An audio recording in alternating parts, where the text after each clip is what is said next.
E aí galera, tudo beleza? Hoje a gente veio falar sobre um assunto muito massa.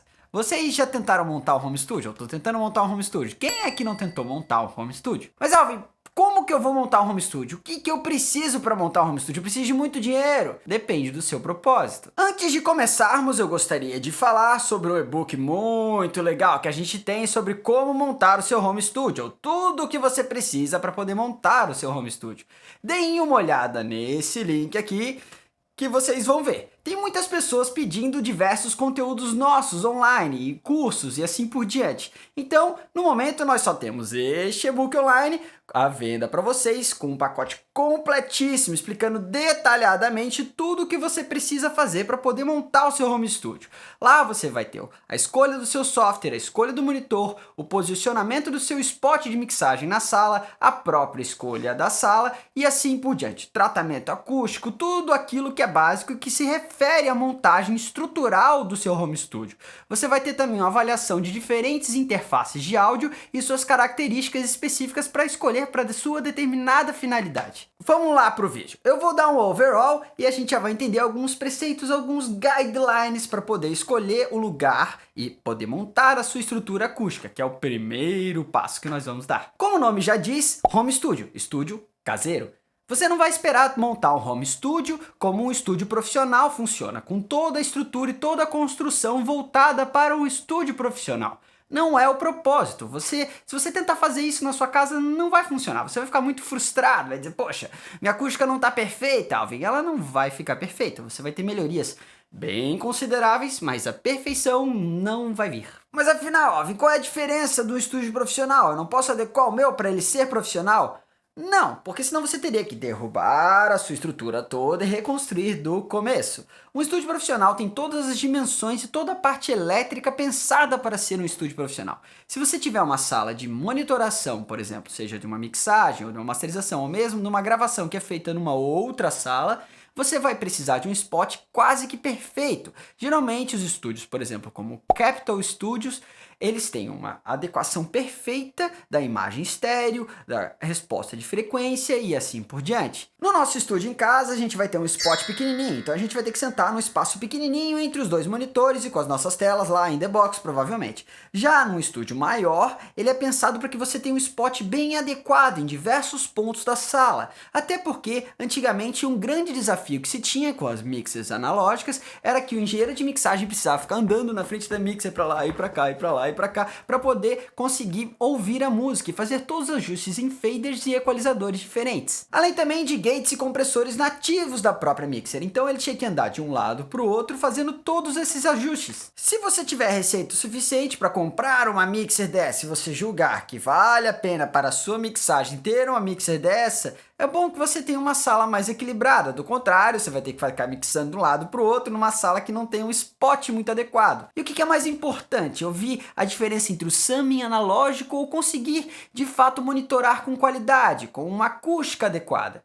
Então, nesse primeiro ponto, no home studio nós vamos ter que adequar a nossa sala e para começar nós vamos ter que escolher a sala certa. Mas Alvin, o que eu faço para escolher minha sala certa? Eu vou pegar a minha edícula, eu vou pegar o meu quarto, né? Eu vou pegar o quarto que era das crianças, agora elas cresceram e elas já saíram de casa, então eu vou pegar o quarto delas. Ah, eu vou pegar aquele quartinho de visita que eu tenho lá. Ah, eu vou pegar o quartinho, opa, minha mulher não vai deixar, ela vai achar ruim comigo. Bom, enfim, você vai ter que escolher o seu quarto dentro de diversos fatores. E, acusticamente falando, a melhor forma de escolher o cômodo adequado é entendendo as dimensões que ele tem. Geralmente os cômodos nas nossas casas são cúbicos, sejam assim mais compridos, ou então um cubo perfeito e assim por diante. Você vai justamente evitar proporções iguais entre esses três eixos: altura, largura e comprimento. Qualquer tipo de medida igual assim atrapalha o seu ambiente. As frequências vão acabar cancelando as fases e assim por diante. Bom, uma coisa importante é que você também não tenha medidas totalmente proporcionais. Vamos supor um lado 4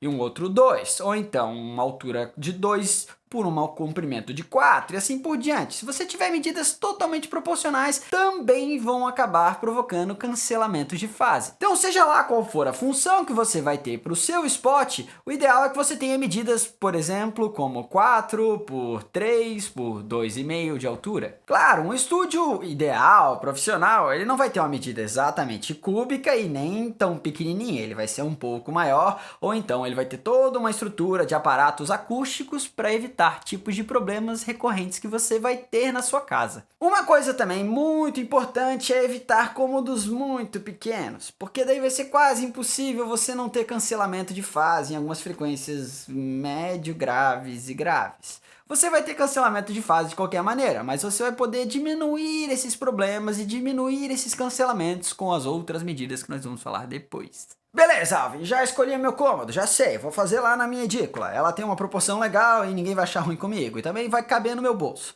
Bom, você vai ter que posicionar o seu spot se você tiver que monitorar algo dentro dessa sala. Você vai monitorar, ou você vai gravar, ou você vai monitorar e gravar. Geralmente você vai monitorar e gravar. Mas você vai ter que dar uma certa prioridade para o seu spot, senão toda mix ou toda produção que você fizer vai estar mentindo para você no sentido da resposta de frequência e da imagem estéreo, que são os principais problemas que você vai ter no seu spot. Mas como é que eu faço para posicionar o meu spot, Alvin? Basicamente você tem que evitar posicionar ele descentralizado em relação ao canto que você colocou na sala e procurar sempre um comprimento maior. Evitar colocar ele na largura da sala. Vamos supor, eu tenho aqui um retângulo, né, cúbico, tá? E nesse retângulo eu tenho um comprimento. Nesse comprimento eu vou procurar posicionar os meus monitores próximos a uma dessas duas paredes, dos extremos do comprimento. Claro, isso não é uma regra sempre, tem algumas especificidades, mas a gente não vai conseguir ver nesse vídeo. Se você quiser ver isso mais detalhado, você pode acessar o e-book. Um outro fator importante é não posicionar o spot em um lugar que vai deixar a imagem estéreo desequilibrada. Pense o seguinte, se você posicionar ele nesse canto, você vai ter que estar com ele centralizado aqui, e não simplesmente andando de um lado para o outro, um pouco mais para cá, um pouco mais para lá. Daí você vai acabar tendo problemas sérios na construção da sua imagem estéreo. Mas Alvin, onde é que eu vou posicionar? Além de colocar ele pro fundo, onde é que eu vou posicionar ele na sala? Aqui pro meio, aqui pro canto, aqui pra lá, etc. Por exemplo, você pode olhar aqui atrás de mim, eu tenho dois monitores diferentes posicionados no fundo da sala e eu estou sentado mais ou menos numa altura de 36,5% do comprimento da sala. Então, se eu posicionei meus monitores numa parede, eu vou ter que ficar 36,5% do comprimento da sala em relação a eles. Mas Alvin, eu vou colocar meus monitores colados na parede, não vai dar um problemão lá, aquele speaker boundary, aquele monte de cancelamento de fase, ressonância que o monitor causa por conta da distância em relação à parede? Vai sim. O ideal é que você pudesse aproximar o máximo dos monitores da parede, tanto que nos estúdios profissionais, como nesse aqui, isso é um exemplo de Far Field Monitor, ou seja, um monitor que fica colado dentro da parede e é pensado para a estrutura acústica da própria sala. No seu caso, vai ser um Near Field Monitor, que é mais ou menos igual ao meu aqui atrás. Esses monitores, eles não ficam encaixados na parede, então eles acabam tendo um tipo de ressonância atrás do próprio monitor e um cancelamento de fase de frequências graves. Quanto mais colado à parede ele estiver, maior vai ser esse problema. Então, uma forma ideal de você resolver esse problema é criando bass traps bem firmes. Bass traps a gente não está falando de esponjinha não, gente. A gente está falando de coisas que mudam de fato a ressonância de uma determinada frequência, que tem um coeficiente de absorção grande. Esses Sonex, essas coisinhas não funcionam para isso, gente. E também não basta só você colocar uma camadinha lá de lã de rocha atrás do monitor. Você precisa ter uma camada de lã de rocha, um espaço de ar, mais outra camada de lã de rocha, uma estrutura adequada de um bass trap. Aí vai variar o coeficiente de absorção do material, também o cancelamento de fase provocado pela própria mudança de meio e assim por diante. E isso faz com que o som não reflita e não cause cancelamentos de fase nem ressonâncias, que é o que nós fizemos aqui atrás na nossa sala. Além de cuidar com o speaker boundary, que é essa ressonância, você também vai precisar cuidar da sua imagem estéreo. Então pense o seguinte, você tem as primeiras reflexões que saem do seu alto-falante. Elas vão para as paredes laterais e também vão para frente, para cima e para baixo, tá? Então você acaba tendo uma reflexão direta para o seu ouvido no spot. Então os monitores estão aqui, você vai ter um som saindo daqui, batendo na lateral e vindo direto para o seu ouvido. Isso vai confundir você, você vai ouvir um som direto do monitor e também um som que está chegando atrasado daqui da lateral. E geralmente essas primeiras reflexões são reflexões de som médio agudos. Esses médio agudos, ali por volta de 3.000 Hz, 2.000 Hz, até 1.000 Hz, eles acabam incomodando e atrapalhando a sua imagem estéreo. Até porque eles não vão refletir de uma forma linear, as frequências vão refletir de uma forma desequilibrada, então isso vai fazer com que você se perca um pouco em relação aos seus efeitos, por exemplo, reverbs, delays e assim por diante. Então a melhor coisa a fazer é você ter absorvedores de agudos ou médio agudos nas laterais, e assim você não vai ter essa reflexão direta para os seus ouvidos. Você também pode usar difusores, mas se a sua sala for muito pequena, difusores vai ficar ainda mais confuso. E se os difusores não forem lineares, vai ficar mais confuso ainda. Beleza, galera? Sobre acústica e sobre posicionamento do spot, é isso. Uma outra coisa muito importante que às vezes as pessoas esquecem é o computador. Você precisa ter um bom computador para mixar de verdade. Um computador que suporte plugins, que suporte um processamento em tempo real e uma transmissão para os seus ouvidos muito boa. E não é qualquer processador que faz isso não. Às vezes você vai lá e compra um processador que é sinistro para jogos, mas ele é horrível pro áudio. Vai depender do cache que tem no processador, vai depender de uma série de fatores. É bom você pesquisar isso. Essas informações a gente também tem no nosso e-book. Uma outra coisa importante é você também ter ótimos monitores de áudio. Monitores são muito importantes. Se você tiver um monitor que não transduz exatamente aquilo que você está mandando para ele, não vai ficar muito legal. E se você tiver uma sala muito pequena, evite monitorar com muita pressão sonora, porque isso vai causar mais ressonância ainda, mais reflexão ainda e mais confusão na sua cabeça. Uma outra coisa muito importante é que você tenha bons pares de headphones, assim você consegue equilibrar um pouco a resposta de frequência que a sua sala não tem perfeitamente equilibrada. Mas e os equipamentos? Você está esquecendo dos equipamentos? Como é que eu vou saber qual placa comprar e o que comprar exatamente? Bom, os equipamentos vão depender da sua necessidade. Vamos supor, você vai gravar guitarras e baixo. Para gravar esses instrumentos, você precisa de uma placa que tenha uma impedância adequada no pré-amplificador.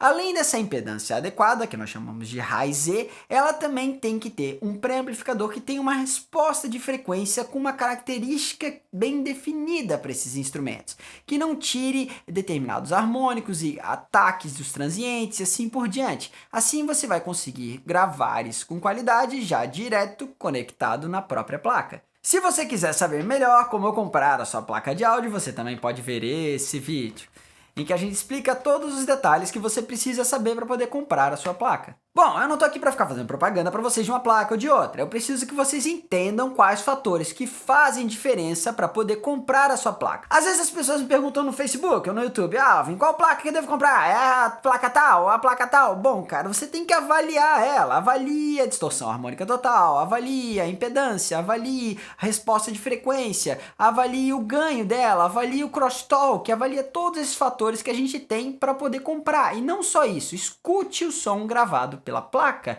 Escutar o som é a melhor resposta de qualquer outra. Não há nada melhor do que você testar a própria placa. Vai lá, testa, grava alguma coisinha. Pede para os caras fazerem isso na loja. Nos Estados Unidos eles fazem isso. Os brasileiros também podem começar a fazer esse tipo de coisa. É só você ter cuidado e estar com a pessoa da loja ali do lado e assim por diante. Aí você já vai sabendo, bom, eu posso comprar essa placa. Gostei do resultado dela. Não, eu prefiro da outra. Façam isso. Não tem por que vocês não fazerem isso. Até porque se eu disser para vocês, não, tal placa é melhor, tal placa é melhor, tal placa é melhor, eu vou estar mentindo muitas vezes. Tem placas que são melhores para uma finalidade, ou são mais acessíveis, ou tem um custo-benefício específico para uma determinada função mais alto. No meu caso, eu precisava de uma placa de alta resolução com um DSP integrado e que coubesse no meu bolso. O que eu fiz? Comprei aquela placa ali atrás, a Studio 192 Mobile da Presonus. Você pode ter a sua Motu, a sua Apollo, a sua Avid, a sua M-Audio, a sua Behringer ou qualquer outra placa que você tenha na sua casa, desde que você saiba por que você comprou ela e o que ela tem de bom e ruim. Claro que quanto mais barato, geralmente vai ter menos qualidade.